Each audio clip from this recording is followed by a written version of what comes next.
भूतं च भव्यं च सर्वं यश्चाधितिष्ठते स्वर्यस्य च केवलं तस्मै ज्येष्ठाय ब्रह्मणे नमः। ॐ शन्नो मित्रः शं वरुणः शन्नो भवत्वर्यमा शन्न इन्द्रो बृहस्पतिः शन्नो विष्णुरुक्रमः। नमो ब्रह्मणे नमस्ते वायो त्वमेव प्रत्यक्षं ब्रह्मासि त्वामेव प्रत्यक्षं ब्रह्म वदिष्यामि ऋतं वदिष्यामि सत्यं वदिष्यामि तन्माम् अवतु तद्वक्तारमवतु माम् अवतु वक्तारम्। ओम शांतिः शांतिः शांतिः। ओम। सरस्वती सत्संग विहार के संचालक पंडित दीनमणि जी, आचार्य लक्ष्मण शास्त्री जी, श्रीमान कुलमणि वानप्रस्थी जी और समस्त उपस्थित सज्जन वृंद और देवियों, अभी हमने ब्रह्म यज्ञ किया, सायंकालीन यज्ञ, अर्थात परमपिता परमात्मा की प्रार्थना की। इस ब्रह्म यज्ञ का अभिप्राय क्या है? ब्रह्म कहते हैं ईश्वर को, ब्रह्म कहते हैं वेद को। तो हमने परमपिता परमात्मा को सायंकाल स्मरण किया। प्रातः एवं सायं उभयकालीन संध्या को हम ब्रह्म यज्ञ के रूप में लिया जाता है, इसको मानते हैं। तो इन मंत्रों के बारे में थोड़ी सी हम चर्चा करें। ये मंत्र का पाठ हम क्या करते हैं, क्यों करते हैं? मननात् मंत्रः, मनन करने से मंत्र कहलाता है। मंत्र गुप्त परिभाषणे, मंत्र गूढ़ ज्ञान को कहा जाता है। परमपिता परमात्मा की स्तुति के लिए मंत्रों का पाठ किया जाता है। चारों वेदों में विभिन्न प्रकार के मंत्र हैं, विभिन्न विषयों के मंत्र हैं। चारों वेदों के ऋग्वेद का ज्ञान कांड है, यजुर्वेद का कर्म कांड है, सामवेद का उपासना कांड है और अथर्ववेद का विज्ञान कांड है। अर्थात इन विषयों पर विशेष चर्चा की गई है। परंतु चारों वेदों में समस्त प्रकार के हितकारक उपदेश निहित हैं। तो हम प्रातः सायं आत्मनिरीक्षण करने के लिए सूर्योदय और सूर्यास्त के समय में इन वेद मंत्रों का पाठ करते हैं, जिसे हम ब्रह्म यज्ञ कहा करते हैं। 5 प्रकार के यज्ञ हैं: ब्रह्म यज्ञम, देव यज्ञम, नृयज्ञम माने अतिथि यज्ञम, बलिवश्य देव यज्ञम। ये 5 यज्ञ कहा। यथाशक्ति न हापयेत, मनु महाराज जी कहते हैं ये 5 यज्ञों को जहाँ तक संभव है छोड़ना नहीं चाहिए। जो व्यक्ति दोनों समय संध्या नहीं करता, मनु महाराज जी ने कहा है, उसे शूद्रवत बहिष्कार्य सर्वस्मात् द्विज कर्मणः, समस्त द्विज कर्मों से उसको बहिष्कार कर देना चाहिए, वो शूद्रवत हो गया है। अर्थात संध्या करना नितांत आवश्यक है, आत्मनिरीक्षण अत्यंत आवश्यक है। पहले भगवान श्री रामचंद्र, भगवान श्री कृष्णचंद्र जब कहीं जाया करते थे, रथ पे जा रहे हों और सूर्यास्त का समय होने वाला है, तो उस समय में हाथ पांव धो करके संध्या करने के लिए बैठ जाते थे। सूर्योदय के समय भी यही किया करते थे। तो ये हमारी परंपरा है, ऋषियों की परंपरा, जो कि हम लोग प्रतिदिन प्रातः सायं उस परमपिता परमात्मा को स्मरण करते हैं और प्रार्थना करते हैं। ओम वाक वाक, ओम प्राणः प्राणः। हमारी जो इंद्रियां हैं, इन इंद्रियों के बारे में कहा गया है कि जो इंद्रियां हैं परमपिता परमात्मा की मैंने दी हुई सब वरदान है। तो वाक वाक, मेरे मुख में बोलने की शक्ति बनी रहे। मैं क्या बोलूं? भद्रं कर्णेभिः शृणुयाम देवा, भद्रं पश्येमाक्षभिर्यत्राः, स्थिरैरङ्गैस्तुष्टुवाग्भं सस्तनूभिर्व्यसेमहि देवहितं यदायु। इस मंत्र को ही छोटा छोटा करके संध्या में प्रयोग किया गया है। वाक वाक, मेरे मुख में उत्तम वाणी हो, मधुर वाणी हो, प्रिय वाणी हो, सत्य वाणी हो। कब तक? जब तक मेरा जीवन इस संसार में हो, तब तक मैं मधुर बोलता रहूं, प्रिय वाणी बोलता रहूं, सबके हितकारी बात बोलता रहूं। ओम प्राणः प्राणः, मेरी नासिका में श्वास और प्रश्वास की प्रक्रिया सदा चलती रहे। ओम वाक वाक, ओम प्राण प्राण, ओम चक्षुश्चक्षु, मेरी आंखों में देखने की शक्ति बनी रहे। मैंने पहले मंत्र बोल दिया था, भद्रं कर्णे भी, और तच्चक्षुर्देवहितं पुरस्तात् शुक्रमुच्चरत्। इस मंत्र से भी हम जो है अपनी आंखों से अच्छा देखें। मित्रस्य चक्षुषा समीक्षन्ताम, मित्रस्य चक्षुषा समीक्षामहे। हम सारे संसार को मित्र की दृष्टि से देखें। वेद भगवान कहते हैं सबको मित्र की दृष्टि से देखो। ओम श्रोत्रम श्रोत्रम, अपने कर्ण गह्वर में वेदवाणी पढ़े, अच्छी बातें सुने, निंदा की बातें न सुने। ओम नाभि, मेरा जो शरीर का केंद्र है, नाभि केंद्र, नाभि केंद्र तारा व्यूह ज्ञानम। योग दर्शन में भगवान पतंजलि कहते हैं कि इस नाभि पर ध्यान रखने से जो तारा व्यूह का ज्ञान होता है। कहने का नाभि, ओम नाभि, ओम वाक वाक, ओम प्राण प्राण, ओम चक्षुष चक्षु, ओम श्रोत्रम श्रोत्रम, ओम नाभि। ओम कंठः, मेरा जो कंठ है जिससे कि मेरी ये ध्वनि निकल रही है, परमात्मा के दिए हुए सारे अंग प्रत्यंग जो है मेरे हितकारक हों, मैं इनका सदुपयोग करूं। ओम कंठ। ओम शिरः, मेरा जो सिर है शरीर का उत्तमांग कहलाता है, वह स्वस्थ रहे। ओम बाहुभ्याम यशोबलम, मेरी दोनों बाहों में, भुजाओं में यश और बल की प्राप्ति हो। मैं ऐसा कार्य करूं जिससे मुझे यश की प्राप्ति हो और यश के कारण से मुझे बल भी मिले। तो आपने सुना पहला मंत्र जो है, जो हम अंग स्पर्श का करते हैं, वाक वाक, प्राण प्राण, चक्षुष चक्षु, श्रोत्रम श्रोत्रम, नाभि हृदयम, कंठ शिर, बाहुभ्याम यशोबलम, करतल करपृष्ठे। मेरे दोनों हाथ जो है एक माने इस संसार के लिए बहुत ही उपयोगी है। अयम में भगवान अस्तु, अयम में भगवत्तरः, यह मेरा हाथ भगवान है और भगवान से बढ़ करके है। कृतम में दक्षिणे हस्ते जयो में सव्याहित, मेरे दाएं हाथ में कर्म है तो बाएं हाथ में फल है। तो इस तरह की प्रार्थना हमने की।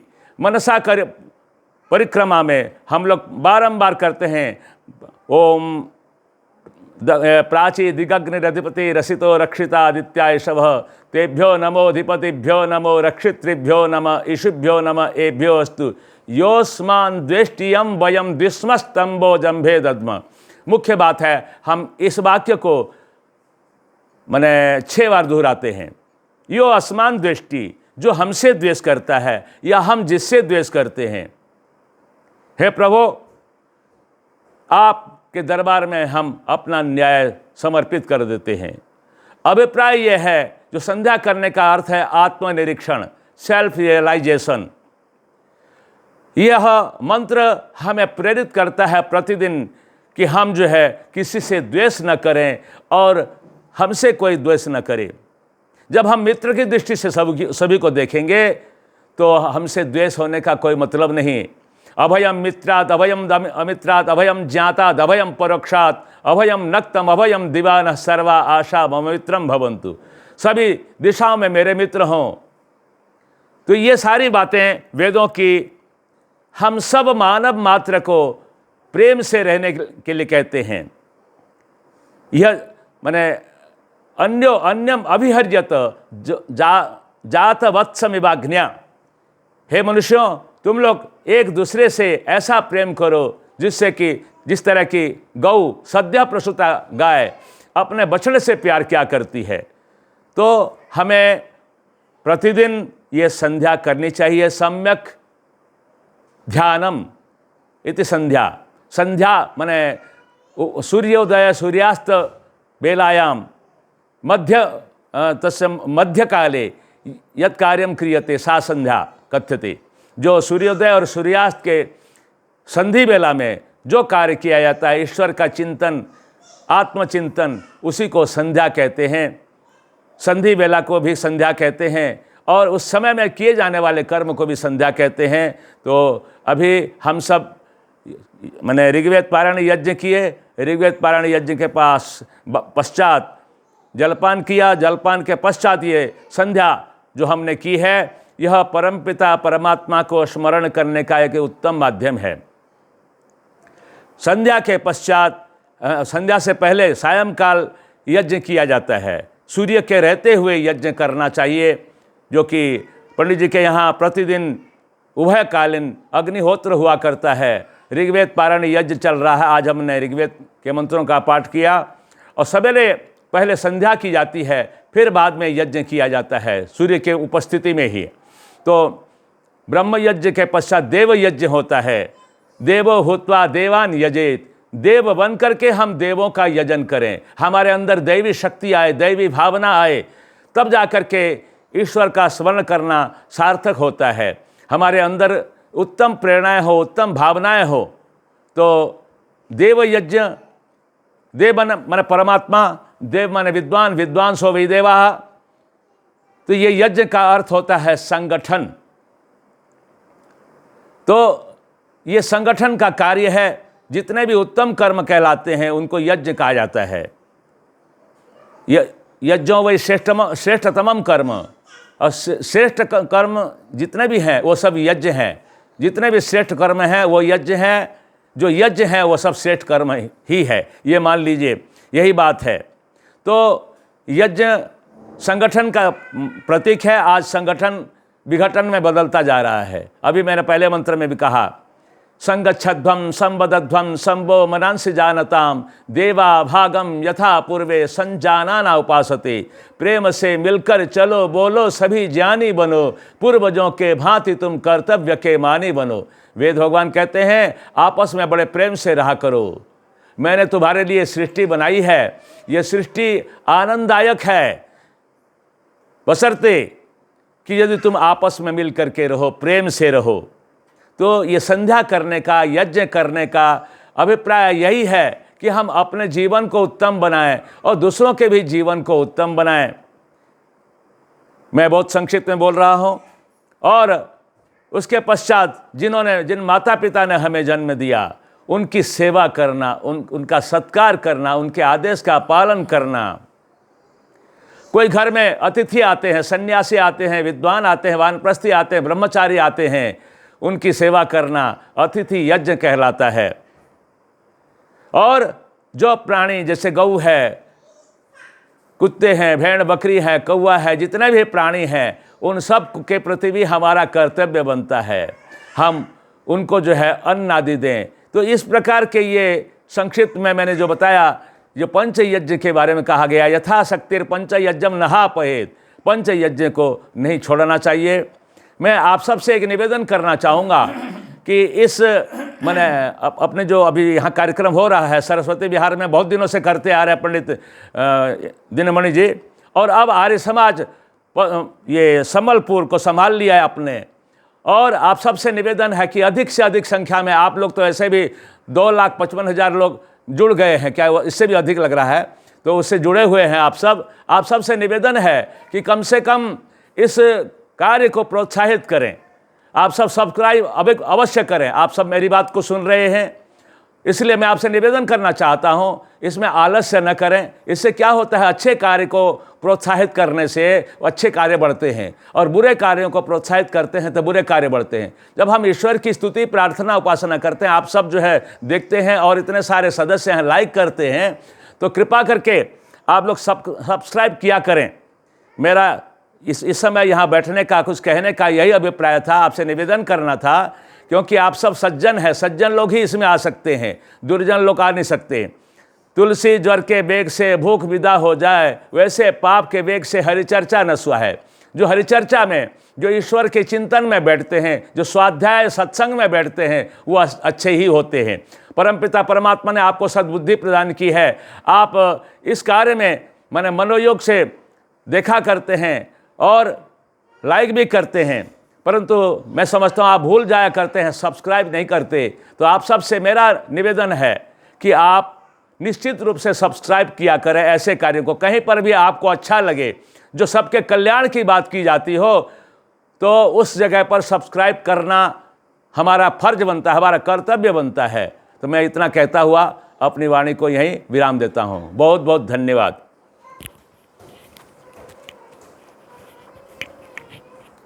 सब आ जाइए, पास में आ जाइए। ओम यो भूतं च भव्यं च सर्वं यस्याधितिष्ठति स्वर्यस्य च केवलं तस्मै ज्येष्ठाय ब्रह्मणे नमः। ओम दयामयानन्दनमूलशङ्करं सरस्वती संनिगमेन्दुसागरं विभुं निराकारमजं जगत्सृजं भजामि मेधार्जनतो महागुरुम्। ओम विशाल विश्वस्य विधान हेतुः वरं वरेण्यं विधि विष्णु सर्वै वसुंधरा वारि विमान बह्नि वायुस्वरूपं प्रणवं नमामि। हे नाथ सब सुखी हो, कोई न हो दुखारी, सब हो निरोग भगवन धन धान्य के भंडारी। सब भद्र भाव देखें सन्मार्ग के पथिक हो, दुखिया न कोई हो बे सृष्टि में प्राणधारी। संसार न सुनि बुखल रिपो अविद्या मंत्रणा, न हुड़िबु वेद मार्ग येति की प्रार्थना। संसार संग्रामे जयी हेबु महाबले, महाप्रभु निवेदन तुम्भ श्रीपयरे। झरी जाऊ विभु कृपा एदे संगने, विजयर ध्वजा उड़ू निखिल गगने। देश पाई जेते आशा हेउ समहत, देवतार वरे शत्रु हेउ पराजित। करे कर बाल हेउ दुर्बार दुर्जय, वीर हेउ रणे जयी अरिक्षरिक अरिकरिक अरिक्षय। ओम सतोमा सद्गमय तमसो मा ज्योतिर्गमय, मृत्युर्मामृतं गमयति। ओम शांति शांति शांति। ओम पूजा एवं सत्कार योग्य श्रोत्रिय ब्रह्मनिष्ठ श्रद्धेय सरस्वती विहार सत्संग कार्यक्रमर समायोजक श्रोत्रिय ब्रह्मनिष्ठ श्रद्धेय दीनबंधु बाबू, ओडिशार प्रख्यात वैदिक विद्वान,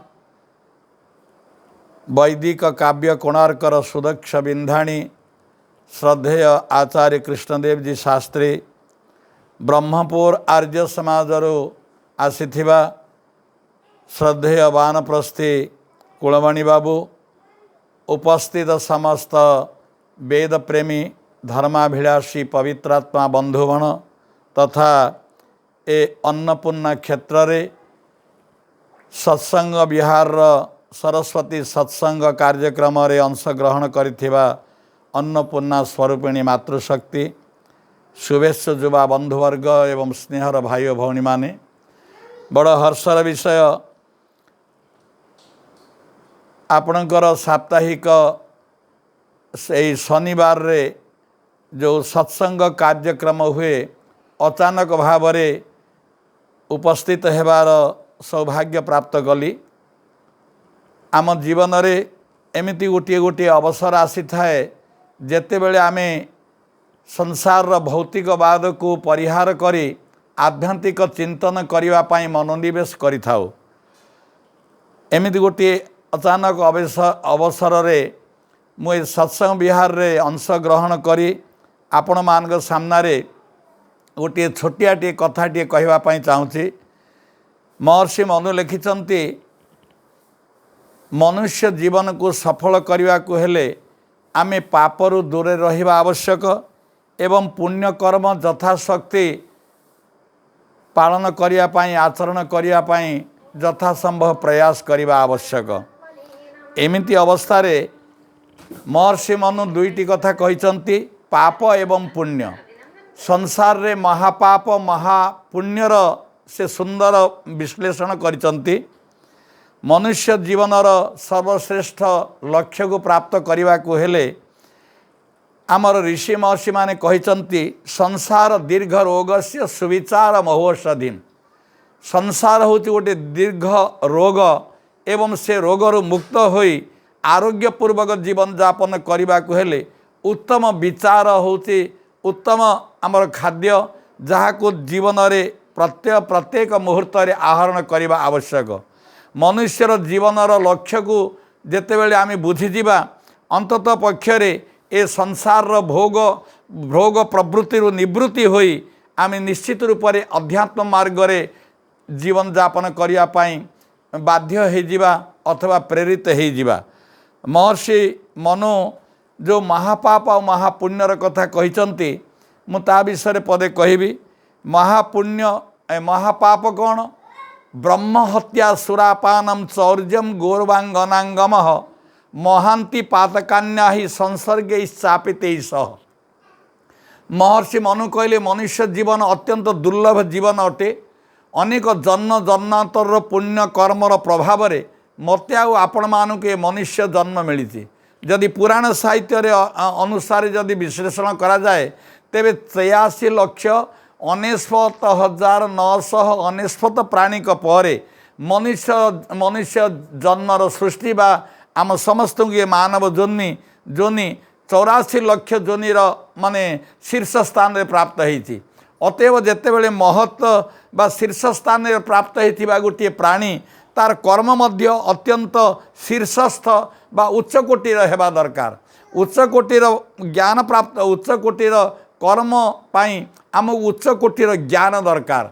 महर्षि मनु कहले जे जेते दिन पाई आमे उच्च कोटीर ज्ञान प्राप्त करिना आमे उच्च कर्म रे प्रवृत्त हो पारिबानी एवं आमर जन्म और जीवन निष्फल हो जीव। श्रद्धेय आचार्य प्रवर वर्तमान पंचमहायज्ञ विधि को संक्षिप्त रूप से आम सामने उपस्थापित करुथिले। महर्षि दयानंद सरस्वती जेतेले प्राचीन गृहसूत्रकार समस्त प्रकार मतामत को नहीं गोटे संक्षिप्त पंचमहायज्ञ विधि भितर ब्रह्मयज्ञर अवतारणा करिसंती। महर्षि दयानंद ब्रह्मयज्ञर अंतिम पर्यायर जेतेबेले भक्त उपासन रे बसी थाए प्रभु प्रति एते निष्ठा हो जाई थाए सेतेबेले प्रभु को प्रार्थना करता है, हे प्रभु हे ईश्वर दयानिधे भवत कृपया अनेन जपोपासनादि कर्मणा धर्मार्थ काम मोक्षाणाम सद्य सिद्धिर्भवेन्न। प्रभु मुझे आपण हे ईश्वर दयानिधे आपण दयार निधि अटंती दयार कृपार पारावार अटंती करुणार सिंधु अटंती अंतर्जामी स्वरूप अटंती। आपण मोर आम समस्त हृदयर कथा व्यथा और वेदना को जानती। हे भावग्राही प्रभु मोर अंतर भाव को भी आपण ग्रहण करिवार सामर्थ्य रखती। हे दयानिधे हे ईश्वर दयानिधे भवत कृपया आपणकर कृपारु आपणकर प्रेरणारु आपणकर वेदाज्ञा को मु पालन पूर्वक जो जप उपासनादि कर्म करुची ता द्वारा मते चतुर्विध माने चतुर्विध अर्थ धर्म अर्थ काम मोक्ष ए चतुर्वर्ग प्राप्त हो। ऋषि महर्षि माने कहिसंती आपुणी से भक्त प्रार्थना करुची प्रभु यही जो चतुर्वर्ग मते प्राप्त हव एथिरे कौनसी प्रकार काल विलंब कालक्षेपण करा न जाऊ। हे ईश्वर दयानिधे भवत् कृपया अनेन जपपासनादि कर्मणा धर्मार्थ काम मोक्षाणाम सद्य सिद्धिर्भवेन्न तुरंत सिद्धि प्राप्त हो। कारण मुझे जितेबाला वेदर आज्ञा को पालन को आपणकर आज्ञा को पालन करुच्ची आपणकर आज्ञा को जीवन में माने प्रेरणार स्रोत रूप से ग्रहण कर स्वीकार कर एवं जीवन में ताकू आचरण में लगाऊँगी ताहले आपणकर आज्ञा बा आदेश बा उपदेश कौन मूल्य किसी ना। तेणु मु निश्चित रूप से आपण पाखे गोटे अबोध संतान हिसाब से दाबी करुच्ची जे सद्य सिद्धि भवेन्न मते तुरंत सिद्धि प्राप्त करा जाऊ। कि प्रकार सिद्धि धर्मार्थ काम मोक्ष ए चतुर्वर्गर सिद्धि प्राप्त हो। वैदिक ऋषि महर्षि माने पुणी प्राचीन कालर नीतिशास्त्रकार आचार्य माने कहते धर्मार्थ काम मोक्षाणाम यस्य गोविंद विद्यते अजागलस्तन शैव तस्य जन्म निरर्थक उसका जन्म व्यर्थ हो जाता है। उसकी जिंदगी व्यर्थ की जिंदगी है जिसके जीवन में धर्म अर्थ काम और मोक्ष की आकांक्षा नहीं है। एतिक नुहे और ये नीतिशास्त्रकार माने आचार्य माने कहते शून पुच्छमिवं व्यर्थम जीवनम जीवनम वर्गेण बिना न गुह्य गोपने शक्तम न च दंश निवारणे। जमीक कि आप देखिए कुकुर लांज थाए तार देहरे मशा माछी जदि बसती ताले से मशा माछी को लांज द्वारा घोड़ी पारे तार मलमूत्र द्वारा को ढांकी पारे एमिति जमी गोटे व्यर्थ अटे ठीक सेमिति मनुष्य जीवन में जदि धर्म अर्थ काम मोक्ष नहीं तार जन्म व्यर्थर जीवन अटे। एमिति मूल्यवान जीवन कौन प्रकार मूल्य मूल्य मूल्य रहेनी सेटा मूल्यहीन हो जाए। अतएव प्रिय पवित्रात्मा बंधुगण महर्षि मनु पांचटी से महापुण्य एवं पांचटी महापापर वर्णना करिसंती। महापाप गण ब्रह्म हत्या सुरापानम चौर्यम गोरबांगनांगम महांति पातकान्या संसर्ग स्थापित। महर्षि मनु कहले प्रथम पाप होती ब्रह्म हत्या। ब्रह्मर अर्थ कौन ब्रह्मर अनेक अर्थ अच्छी ब्रह्म एक बृहत शक्ति को तत्व को बुझाई थाए। तेणु प्रथमे ब्रह्मर अर्थ आम ईश्वर को नहीं पारिबा अर्थात मनुष्य जन्म पाइबा परे जो मनुष्य माने प्रातः काल रे साय काल रे ईश्वर को स्मरण न करती अर्थात ब्रह्मयज्ञ न करती से माने ब्रह्म हत्याकारी अटंती। अर्थात से ब्रह्म हत्यार दोष लगी थाए ब्रह्म हत्यार पाप लगी थाए। ब्रह्मर द्वितीय अर्थ होती आत्मा आमे आत्मज्ञानी हेबा आवश्यक। तू ही आपे आपना को चिन्ह रे मन से तो ब्रह्मानंद सुख स्थान निज को चिन्हिले अड़ुआ तुटिब फिटिब माया बंधन। तेणु निज को चिन्हवा अर्थात आत्मा को जानापी आत्मज्ञानी हेबापी जिते बेले आमे प्रयास करना आमे निजर लक्ष्य स्थल रे पहुँची पारिबानी। गोटे जदि राज्यर राजा तार माने राजार महत्व को बुझी पारेनी से राज्य को संचालन करि पारिबनी। एवं जदि गृहर मालिक जदि गृहस्थर मालिकत्व न बुझी पारिबो ताले से गृहस्थाश्रम को संचालन ठीक ढंग से करि पारिबनी। गोटे अनुष्ठान सभापति जदि तार सभापतित्वर मूल्य हृदबोध करि पारिबनी ताले सभा को ठीक ढंग से परिचालना अनुष्ठान को परिचालना करि पारिबनी। तेणु वैदिक ऋषि महर्षि माने कहले तो प्रथमतः तमे आत्मज्ञानी हेबापी चेष्टा कर निज को निजे जानापी चेष्टा कर हु एम आई मु किए से मु कौटू आसिली मु कौटी जीवी मोर कर्तव्य कर्म कौन। ए संसार अनेक लोक आसी अनेक लोक पुणी पलि जाइछन्ति आमे भी संसार स्थिर स्थायी होकर रही मानधाता क्वगत स्त्रीलोक विजयी राजा क्व सत्यव्रत देवानां नृपते गतक्व नहुष सशास्त्रवाद केशव मन्यन्ते सरता शकुंजरवरा शक्रासनाध्यासिनो काले नैव निर्वासिता तनुकृता काले न निर्वासिता।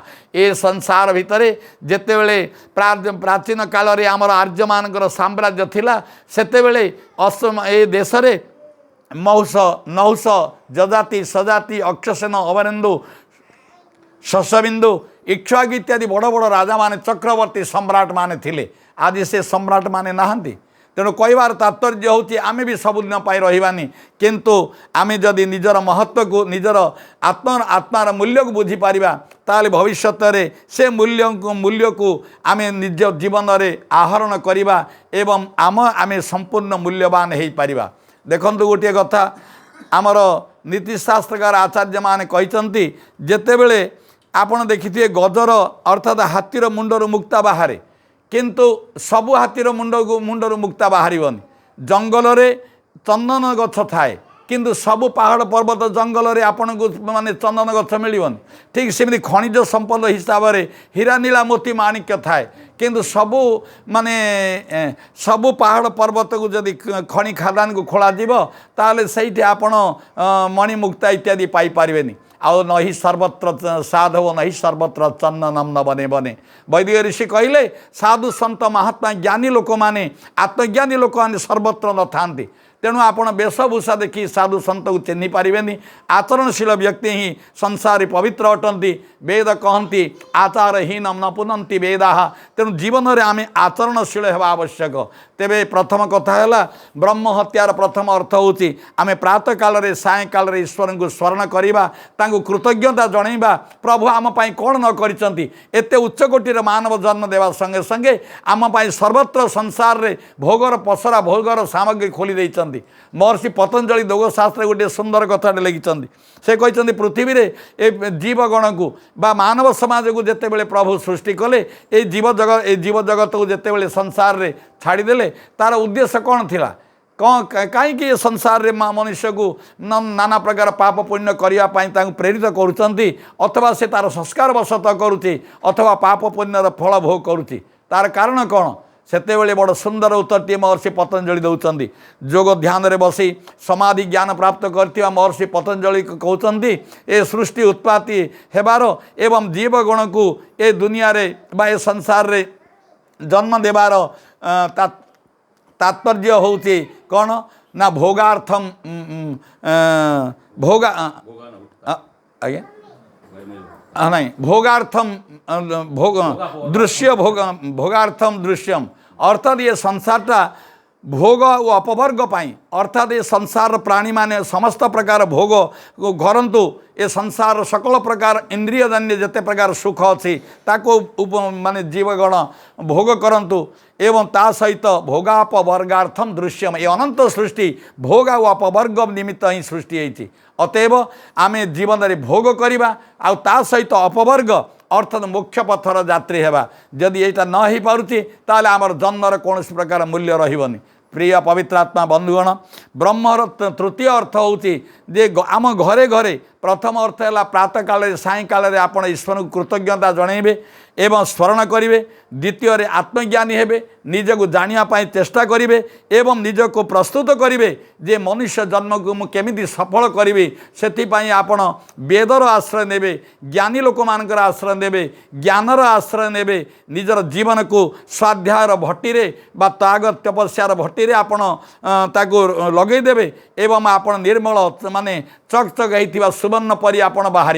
से चाणक्य गोटे सुंदर कथा लिखिं से कहते यथा चतुर्भि कनकम परीक्षते निगर्षण छेदन ताप ताड़ने तथा चतुर्भि पुरुषम परीक्षते त्यागे न शीले न गुणे न कर्मण अतएव त्याग शील गुण कर्म ये चारिटा हूँ कसटी पत्थर जद्वारा कि मनुष्यर जन्म पवित्र हो जाए श्रेष्ठ हो जाए एवं शुद्ध शुद्ध हो जाए तेणु ब्रह्म हत्यार तृतीय अर्थ होची जो मनुष्य ता जीवन काल भितर वेदादि शास्त्र अध्ययन करे नाही से मध्य गोटे प्रकार महापापी अटे ब्रह्म हत्याकारी अटे ब्रह्मर तृतीय अर्थ होची वेदर अध्ययन करेंगे एवेद दर्पण पराए सकल धर्म दृश्य हुए वेद विहित जेते कर्म ताहा संसार नित्य धर्म ता बिना अन्य कर्म जेते अधर्म बोलांती जगते एतईटा नुहे वेद सर्वज्ञान महर्षि मन कहते सर्वज्ञानमय ईश अर्थात वेद हूँ समस्त ज्ञानर मूल से महर्षि दयानंद सरस्वती लिखिले वेद सब सत्य विद्याओं का पुस्तक है वेदों का पढ़ना पढ़ाना सुनना सुनाना सब आर्यों का परम धर्म है आम परम धर्म को छाड़देले वेद को पढ़ेलेनी शुणिलेनी जद्वारा कि आम चक्रवर्ती समग्र पृथ्वी रे चक्रवर्ती शासन करुवा आर्य माने 800 वर्ष मुसलमान मानकर एवं 200 वर्ष इंग्रेज मानकर माने पराधीनतार जीवन यापन करने को बाध्य हेले एवं 5 महर्षि व्यास आउ जमीनकर 5000 वर्ष पर एमती जड़े ऋषिंकर आविर्भाव है जी कि वेद माध्यम समग्र संसार को वेदर वैज्ञानिकता को बुझेले ईश्वरीय ज्ञान कौन एगुड़ी को सी बुझापी कोरान बाइबल जिंदावस्था अंग त्रिपिटक पुराण साहित्य सबगुड़ी को समीक्षा कले तेणु प्रिय पवित्रात्मा बंधुगण तृतीय कथा हूँ आम घरे घरे वेद रहा दरकार थिला। प्रत्येक ख्रिस्टियान माने बाइबल सहित अल्प बहुत परिचित अटंती। प्रत्येक मुसलमान माने तांकर कुरान सही पढ़ंतु न पढ़ंतु ना जानिचंती एवं से नतमस्तक हुअंती। प्रत्येक जैन बौद्ध माने अंग त्रिपिटक सहित परिचित अटंती। प्रत्येक पृथ्वीर जेकोसी स्थान में थिबा सिख भाई माने तांकर गुरु ग्रंथ साहेब को नमन करती। किंतु भारतीय माने ऋषि महर्षि मानकर संतान रामकृष्णकर दायद माने आज वेद देखी ना बड़ बड़ दुर्भाग्यर कथा।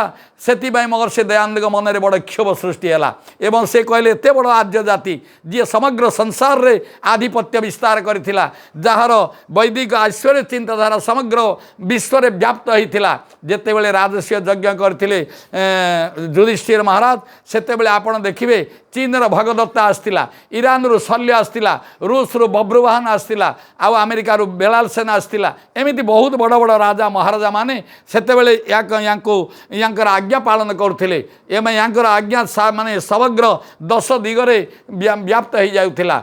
किंतु एमती गोटे चक्रवर्ती सम्राटर उत्तराधिकारी माने वेद ज्ञानर रीतंभरा ज्ञानर अधिकारी माने आज पराधीन हो जाइछंती।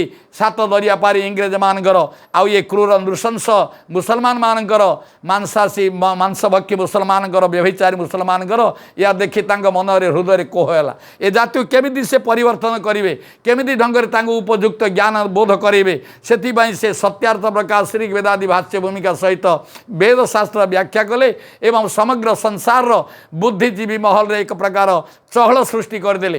चारिआडे समग्र पृथ्वी रे महर्षि दयानंद समय समग्र पृथ्वी बड़ बड़ शिक्षाविद मानकर मन मस्तिष्क गोटे प्रकार सिंहरण खेलीगला तरंग खेली जाइथिला। से जाऊ मोर कहवार तात्पर्य प्रिय पवित्रात्मा बंधुगण तेणु जदि आम वेदर अध्ययन न करवा आमको वेदर से ब्रह्म हत्यार दोष लगे। आउ ब्रह्मर चतुर्थ अर्थ हूँ यज्ञ करवा। प्राचीन काल में प्रति घरे घरे यज्ञ होता। पंच महायज्ञर विधान दे जमती आचार्य महाशय कहते महर्षि मनु कहले पंच यज्ञा न हापयेत मनुष्य माने तमें जीवन में पंचम यज्ञ को परित्याग करनी। जो दिन करदेव सशूद्र बद वैशार्य सर्वस्व द्विज कर्मण तुमको समस्त प्रकार द्विज अर्थात ब्राह्मण क्षत्रिय वैश्यादि कर्म तुमको माने तनखिया घोषित कर दिज्व। तुमको जाति बाहर समाज बहिष्कृत कर दिज्व। तुम्हें मानव समाज भितर गणति हो पारनी। अतएव एते माने जो महर्षि मान कठोर शासन करथिले से देशर लोक माने आंकरी ऋषि महर्षि अनुगामी माने आदि से पंच महायज्ञ को भूलीगले। तेणु ब्रह्मर चतुर्थ अर्थ हूँ आम यज्ञादि कर्म जो पंच महायज्ञादि कर्म अच्छी ताकू भी निष्ठार सहित पालन करवा। राजा महाराजा माने गोमेध अश्वमेध राजस्व बाजपेयी अग्निष्टम आदि यज्ञ कले जो फल प्राप्त होता है गोटे साधारण गृहस्थ जदि ता जीवन काल भितर ए पंच महायज्ञ करे ताकू अश्वमेध यज्ञर फल प्राप्त हम। तेणु ब्रह्मर पंचम अर्थ ब्रह्मर पंचम अर्थ हूँ जे मो पाखरे मो शरीर रे आपण शरीर रे आमे जो शरीर नहीं कि संसार रे माने जीवन यापन करुचंदी ए शरीर त्रिधातु अर्थात सप्त रज तम आ सहित सप्त धातु 7 प्रकार धातु बा जो माने जो विटामिन बा प्रोटीन कहते ताकू नहीं कि आमर शरीर गठन होती। पंच महाभूत जदिओ शरीर तैयार होती से पंच महाभूत सहित ए भितर आमर जहाँ खाद्य पदार्थ खाऊँच से खाद्य पदार्थ द्वारा आम पेट को जीवा पर आमर वैज्ञानिक प्रणाली रे प्रभुंकर जेमती व्यवस्था होती आमर खाद्य पदार्थ जितेबले परिपाक हो जाए सेतेबले 2 भाग विभाजित हो जाए। गोटे हूँ सार भाग आउ गोटे हूँ असार भाग। सार जितेबले असार भागटा मलमूत्र स्वेद आकार बाहरी जाए एवं जो सार भाग रहा ताको कहती रस आयुर्वेदर भाषा। तेणु रस रसरु रक्त रक्तरु मांस मांसरु मेद मेदरु अस्थि अस्थिरु शुक्र शुक्रु वीर्य तैयारी हुए। तेणु यही जो सप्त धातु रे रूपांतरित है आमर खाद्य गुड़िक एवं शेष धातु होती वीर्य पुरुष मानकर एवं स्त्री मानकर माँ मानकर रज एवं ये रज और वीर्य भितर जो डिंबाणु शुक्राणु थांती मो बापा माँ मिलन पर मो भरी आपण भलिया पुओ झील मैंने संसार को आसी था। तेणु जदि ब्रह्म हत्यार अर्थ हूँ जितेबले जदि आम खाद्य जो ब्रह्म अर्थात शुक्र आमर जो रज वीर्य अच्छी ताकू अशुद्ध जदि करेंगे ताले अशुद्ध करने पूर्व 7टी 6टी पर्यायर से ताकू अशुद्ध होपाई आमको युक्त आहार विहार से युक्त चेष्ट से कर्मसु अर्थात पवित्रता को अवलंबन करने पड़ो से वैदिक ऋषि महर्षि मैंने कही अहिंसा परम धर्म अर्थात तुम कहारी हिंसा कर ना हिंसा कले ही तुम कौन प्रकार माछ मांस खाईपर जीव को हत्या करी पोड़िकी सीझे भाजिकी कौन प्रकार जदि खाइब ताले तुम सकल प्रकार धातु ही माने विकृति हो एवं जोठे माछ मांस अंडा बॉयलर इत्यादि खाई जो माने जो रजबीर्य तैयार हम से जो संतान संतति माने हेबे से माने वेद प्रति निष्ठा रही एवं तांकर ईश्वर प्रति श्रद्धा रही आत्मा परमात्मा कौन से माने जानिबेनी धर्म पाप पुण्य कौन जानीपारे तेणु ब्रह्म को मध्य ब्रह्म हत्यार अर्थ होची जदि आपण रजबीर्य को दूषित करदेवे ता अर्थात ये माछ मांस अंडा इत्यादि मद्यपान इत्यादि करी ताले ता द्वारा भी आपण ब्रह्म हत्यार दोष लगे कारण आपंकर वंश परंपरा खराब हो वैदिक ऋषि महर्षि मैंने बड़ दूरदृष्टि सब चिंता करते ब्रह्म हत्या सुरापान सुरा शब्दर अर्थ होची मादक द्रव्य अर्थात बुद्धि लुम्पति यद्रव्य मदकारी तदुच्यते भगवान कृष्ण कहले जो द्रव्य को सेवन करने फल स्पर्श करने फल चिंतन करने फल मन में गोटे प्रकार माने विचलित भाव आसी जाए एमती पदार्थ को आप स्पर्श करें आमर जदि स्पर्श कर दिज्व ताले पाप लगे हिंदी साहित्य प्रसिद्ध कवयित्री थे महादेवी वर्मा बड़ सुंदर पदटी लिखिं से लिखिं हमने देखा है गंगा और यमुना में डूब जाने को लेकिन हमें चकित होता है बंद बोतल के पानी में डूब जाने को मुझे देखी बड़ बड़ महानदी रे ऋषिकुल्या बुढ़ा बलंगरे सुवर्ण रेखारे गंगारे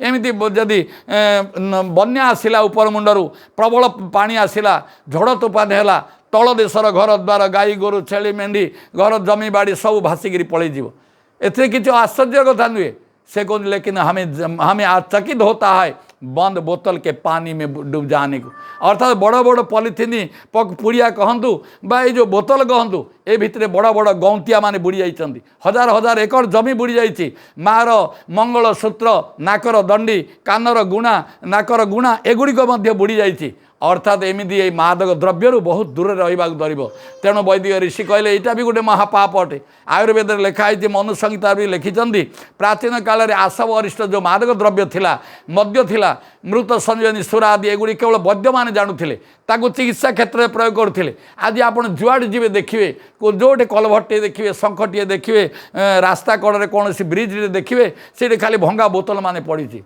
अर्थात मोर कहबार तात्पर्य एमती लोक मैंने अभ्यस्त हो गले मद पानी जद्वारा कि आ बुड़ीबा पाऊ समय किसी आवश्यक ना तेणु ये स्वतःप्रभुत्व भाव से बुड़ी जाऊँच तेणु मद्य ठारू मध्य दूर रहा दरकार तेणु ब्रह्महत्या सुरापानम चौर्यम आ चोरी करवा अर्थात आपण केते कष्ट संपत्ति अर्जन करेंगे जदि आपणकर सुरक्षित संपत्ति को जदि किए बिना कारण बिना अजणारे जदि किए नहीं जाए ताकू चोरी कहती बिना अनुमति बिना ज्ञान जे नहीं जाए जदि नहीं जाए ताले आपण चिंता करूँ केते आपणकर मन में कष्ट हम एति कष्ट आप जीवन सारा भूली पारिबेनी तेणु ऋषि महर्षि माने कहले से जो कष्ट जार चोरी गला से कर्तार जो कष्ट अच्छी मानसिक कष्ट से समस्त पापर अधिकारी से ही हम जी चोरी करी अतएव ये गोटे महापापर अंतर्गत अटे ब्रह्महत्या सुरापानम चौर्यम गौरवांगनांगम अर्थात गुरुपत्नी जहाँ जो माने गुरुस्थानीय व्यक्ति अटंती जो माने वेदर विद्वान अटंती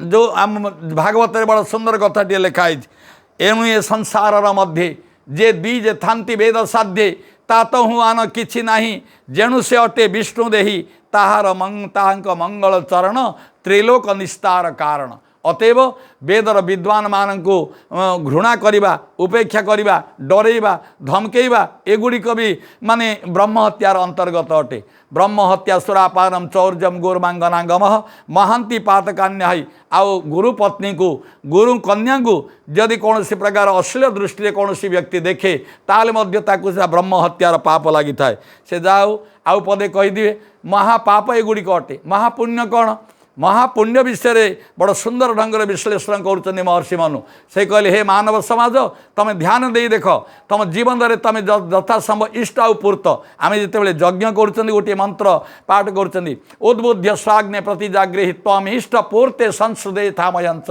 इष्ट आउ पूर्त दी प्रकार पुण्य कर्म अति संसार आम धर्मशाला खोल धर्मशाला तैयारी करवा कूह खोलवा पुष्करणी खोलवा वृक्षरोपण करवा विद्यालय करवा आ चिकित्सालय करवा एगुड़िक पूर्त कर्म अटे आमर ए पश्चिम ओडिशार साधु सन्त माने कहती केन जगह तुम दान करब हो से कहले जे अग्निकुंड जोगीतुंड विद्यामुंड जलाशय औषधालय एगुड़िक हूँ दानर पात्र यही स्थान में आपड़ जिते दान को पुण्य करें आपणकर पुण्य दिन को दिन वर्धन हम से जाओ तेणु मोर कहबार तात्पर्य से कहले प्रथम हूँ वेदाभ्यास जीवन में वेदर अभ्यास करने को पड़ो वेद जिते दिन पर जिते बड़े मुसलमान मान ए देश को आसिले से माने निजर से केवल अत्याचार करने को आसी नथिले से माने विभिन्न प्रकार सुना रूपा हीरा नीला मोती माणिक लुंठन करी नहीं गले यहाँ हूँ प्रथम द्वितीय ए देशर माने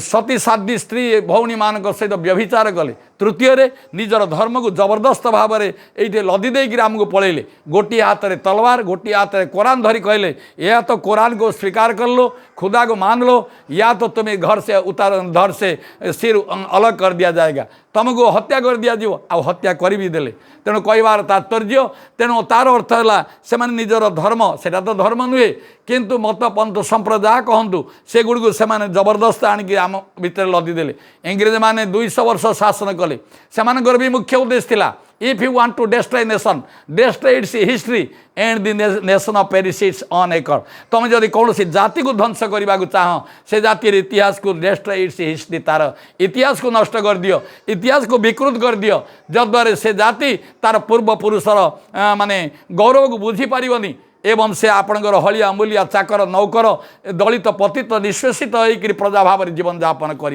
से केवे बड़ लोक होगापी चेष्टा करनी कि करें तेणु कहबार तात्पर्य प्रिय पवित्र आत्मा बंधुगण आम धर्म को आम भूलीगले आम धर्म से महर्षि दयानंद कहले वेद सरस्वती विद्याओं का पुस्तक है वेदों का पढ़ना पढ़ाना सुनना सुनाना सब आर्यों का परम धर्म है जदि आप वेद पढ़ुंट आपणकर पुण्य होती जदि आप शुणुंट आपणकर पुण्य होती जदि आप पढ़ाऊँ क्या ताल भी आपणकर पुण्य होती तेणु पुण्य जदि ऋषि कहते कथा महर्षि दयानंद ताल ए कौन प्रकार 1% भी मिथ्या नुहे यहाँ निहाती आम जीवन में जाना दरकार से समाधिगम्य पुरुष थे से जीवन ही समग्र मानव समाज पाई जीव जगत पाई सृष्टिर कल्याण पाई ही माने समर्पित थिला तेणु एमती ऋषि महर्षि माने केवल मिथ्या कथा मानव समाज को मिथ्या प्रतारणार भितर जाल भितर से पकाती तेणु से आम जदि वेद ए देश को जिते देखले पराधीन हो जाती तेणु से देखले जे लोक माने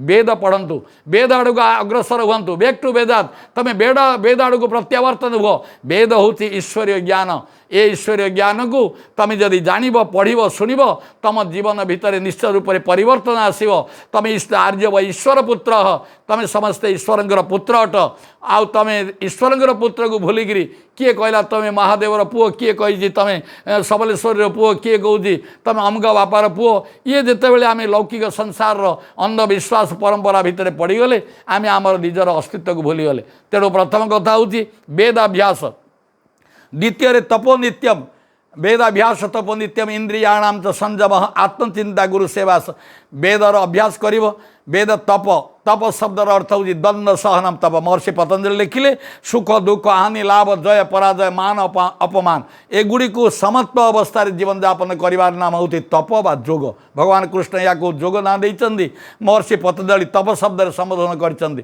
तेणु जीवन में सुख आसो दुख आसो हानि लाभ जय पराजय मान अपमान एगुड़ी आसो एम विचलित हेबानी स्थिर होइकी रहिबा दृढ़ होइकी रहिबा हेले हेउ शरीर पतन निज मत नकरी गोपन मुह देखा भाव छाड़ी कौथिब अप्रिय हेउ सत्य वचन आहे प्रिय भाई तांको सिना सुशिक्षित कही संस्कार श्रीवत्स पट्टनायक कथा कही तेणु कहबार तात्पर्य हूँ आम वेदर चिंताधारा दृढ़ रहा आवश्यक वेदाभ्यास तपो नित्यम इंद्रियाणांच संयम आउ इंद्रिय गुड़ी को आमर ऋषि महर्षि माने उपनिषद साहित्य या घोड़ा बोली कही अर्थात आत्मान शरीरम विधि शरीरम रथमेव तु ये शरीरटा हूँ गोटे रथ ये शरीर को जी संचालन करुच्ची सी आत्मान रथिन विधि आत्मा को गोटे रथी हिसाब से कहुई एवं इंद्रिय मान होती घोड़ा आउ मन प्रग्रहम एवं आ मनटा हूँ लगाम तेणु कहबार तात्पर्य मन को नियंत्रण करने को हेले आपणकर जोग ध्यान इत्यादि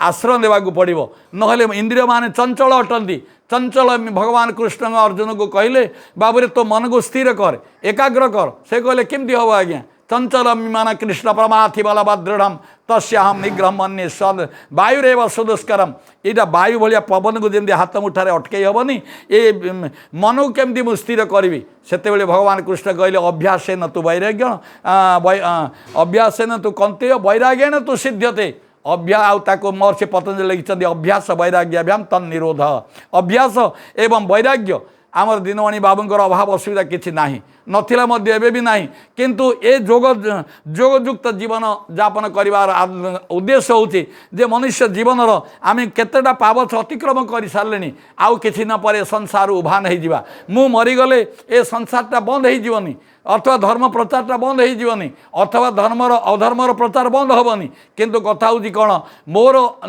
आत्मकल्याण पाई मोर इहलोकर इहलोक परलोकर कल्याण पाई मते निजे ही आचरणशील संघर्षशील होगाक पड़ो ब्रह्म हत्या सुरापानम वेदाभ्यास तप नित्यम इंद्रियाणाम च संयम तेणु इंद्रिय मान को एकाग माने संयम नियंत्रण करी आम जीवन में आग को बढ़िया चेष्टा करवा आमर गुरुजी जिते हरियाणा रे पढ़ुली से कहते तुम बात के सच्चे और लंगोट के पक्के बनोगे तो तुम्हारे जीवन में कोई कष्ट नहीं होगा अर्थात तुम्हें कथार सत्यता को रक्षा कर लंगोट अर्थात तुम संयमशील हम तुम जीवन में निश्चय भाव में तुम दिन को दिन प्रगति पथरे आगे चलो तेरे ब्रह्म हत्या वेदाभ्यास तप नित्यम इंद्रियाणाम तो संयम आत्मचिंता गुरु आत्मकल्याण चिंता करवा एवं गुरु ज्ञानी मान सेवा सत्कार सम्मान करवा ये पांचटा हूँ महापुण्यर अंतर्गत अटे मु संक्षिप्त भाव में आपण को अचानक भाव में आपण के कार्यक्रम को आसी महर्षि मनुकर व्याख्या करा जाइथिबा महापाप महापुण्यर पांचटी लेखाएं तथ्य को आपण मान सामने उपस्थापित कली आमे समस्ते प्रभुंकर संतान प्रभुंकर ए मार्ग रे जीवा पाई हेले आमर वेद मात्र एक आधार हेबा दरकार आ से वेद ज्ञान को जानिबा सुनिबा पढ़िबा पर जीवन में आचरण करी जन्म जीवन को सफल करिया पाई निजर निष्ठा आ दृढ़ता आ संकल्प को प्रतिपादन करने आवश्यक ए आशा और विश्वासर सहित श्रद्धेय आचार्य कृष्णदेव जी शास्त्री मते प्रेरणा दे आमर ए सरस्वती विहार सत्संगर कार्यक्रम में संयोजित करते एवं श्रद्धेय श्रोत्रिय ब्रह्मनिष्ठ श्रीयुक्त दिनमणि बारिक बाबू मते सुजोग प्रदान कर कृतज्ञता ज्ञापन पूर्वक आम समस्तंगर प्रभु निकट में मंगल कामना करुच्ची। ओम शांति।